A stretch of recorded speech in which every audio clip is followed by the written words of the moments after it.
Welcoming Her Excellency Madam Maia Sandu, President of the Republic of Moldova, and I invite her to address the Assembly. Mr. President, Mr. Secretary General, Your Excellencies, I'm standing before you today proudly representing the Republic of Moldova, a future member of the European Union. I'm grateful for the unanimous support that we received from the 27 EU member states. Thank you for your recognition and vote of trust in our love for freedom, dynamic democracy, and commitment to the rule of law. A successful peace project, the European Union, through cooperation and integration, was forged to stop the cycle of wars that tormented our continent for centuries. This is another watershed moment in our history, and the EU has to do it again. By applying to join the European Union, we want the world to know we choose democracy over autocracy, liberty over oppression, peace over war, and prosperity over poverty. The EU candidate status gives us hope, a clear sense of direction, a unifying goal, an anchor, and a strong sense of belonging to the free world. Ladies and gentlemen, 1 year ago, no one of us here would have imagined a major war in Europe. Russia's unprovoked war against another sovereign state, Ukraine, has shaken the world to the core, has put to test the fundamental principles of the UN, has shattered global security, triggered a European energy crisis, global food shortages, and an economic downturn. 7 months of bombings have killed thousands of innocent people and pushed millions of Ukrainians to flee their homes. This war is not just an attack on our neighbor and friend, Ukraine. It is an attack on the rules-based international order. It is an attack on nuclear safety. It is an attack on food supplies to countries in the Middle East and Africa. It is an attack on this very institution where we find in ourselves today. We firmly condemn the war against Ukraine, as well as the recently announced additional mobilization of troops by Russia. We firmly stand with Ukraine and support its independence, sovereignty, and territorial integrity within its internationally recognized borders. I would like to express my utmost admiration to all Ukrainians for their courage, their resilience, and their inner power to continue to do this fight for survival, justice, and freedom.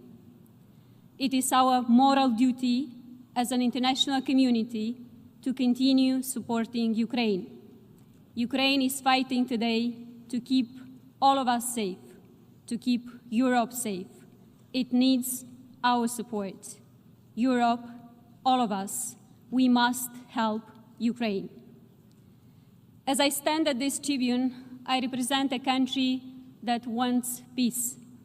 I represent the citizens of Moldova who, irrespective of the language that we speak, Romanian, Ukrainian, Russian, Gagauz, or Bulgarian, regardless of our ethnicity or political preferences, whether we live on the right bank of River Nistru or in the breakaway region of Transnistria, we all want peace.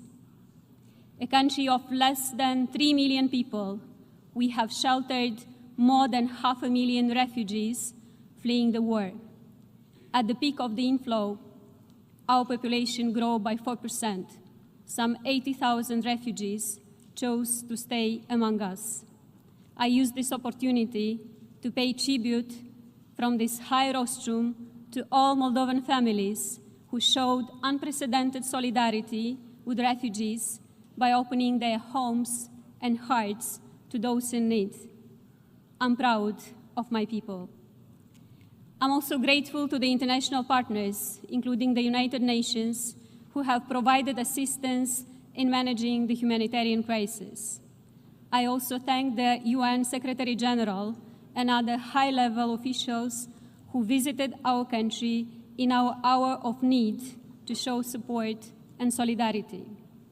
My deep gratitude goes to France, Germany, Romania, and other partners for setting up the Moldovan support platform that stands by our country in these difficult times. Ladies and gentlemen, Moldova knows what it is to be a country divided by conflict. In 1992, we faced a brief but tragic war in the Transnistrian region of our country. 3 decades later, we are still trying to overcome the consequences of that conflict and reintegrate our country. The only way to achieve this is through peaceful dialogue and respect for our sovereignty and territorial integrity. As Russia has launched its war against Ukraine, we have worked harder than ever to maintain peace on both banks of Dnistru River.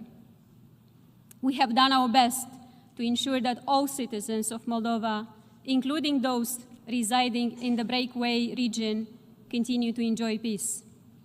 The illegal presence of the Russian military troops in the Transnistrian region infringes our neutrality and increases the security risk of our country. We call on the complete and unconditional withdrawal of Russian troops. We call on the destruction of ammunition from Kobasna stockpiles, which pose a security and environmental threat to the region as a whole. As we strive to maintain peace, our economy and society are bearing the brunt of Russia's war against Ukraine. Our resources are strained, investments have slowed down, trade and transport routes are disrupted, inflation is nearing 35%. In addition, we are facing a wide spectrum of hybrid threats, from disinformation and propaganda to cyber attacks and energy pressures. The abnormally high prices for natural gas and Russia's attempts to weaponize gas and oil supplies to Europe have triggered an unprecedented energy crisis. We are one of the most vulnerable countries in the face of this crisis. But this only makes us more determined to diversify our energy resources and decrease dependence on fossil fuels. We plan to increase the share of renewable electricity supplies from 3 to 30% in the next 3 years. This will make our country stronger and our environment healthier and safer. Distinguished audience, we all know that the only way to save the planet is joint global action against climate change. The same goes for the fight against corruption. Corruption weakens states and erodes democracies. We should take it more seriously than ever before. We need clear international mechanisms to stop the flow of dirty money. We need better instruments for asset recovery and restitution. We need better information exchanges between law enforcement and anti-fraud authorities in different countries. And we need to set up international sanction regimes against corruption.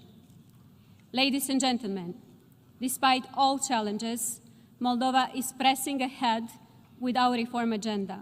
We are building a stronger and more democratic state. Last year, Moldova improved 49 positions in the Press Freedom Index, ranking 40th in the world. Justice reform and the fight against corruption is at the core of our transformation. We are working hard to become a better place for investors, to create jobs, boost the economy, and bring greater prosperity to our people. We are investing in connectivity with Europe, and we are trying to bring our country closer to European standards. We're building roads and bridges, hospitals, and a more modern education system. We are building stronger institutions that will benefit the citizens of Moldova. We are focused, persistent, and relentless. We are determined to bring Moldova into the EU so that every Moldovan can have better living standards and more economic opportunities at home. This is the only way for Moldova to grow as a consolidated democracy in our part of the world during these difficult times. Ladies and gentlemen, as I come before you from a region weakened by war and energy crisis, drought, and rampant inflation, my message is this. In the face of man-made human suffering and economic adversity, the countries of the world must stand together once again. We must do so to reaffirm the value of peace and the inviolability of human life, to defend democracy and freedom, and to uphold the right of every country to decide their own fate. Thank you.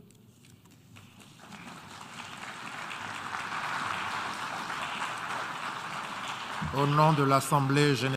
On behalf of the General Assembly, I wish to thank the President of the Republic of Moldova for her statement, and I ask protocol to escort Her Excellency. The Assembly will now hear an address by His Excellency Haig Geingob, President of the Republic of Namibia. I request protocol to escort His Excellency.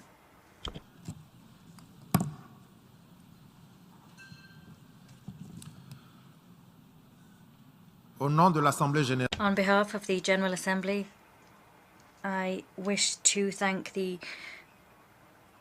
On behalf of the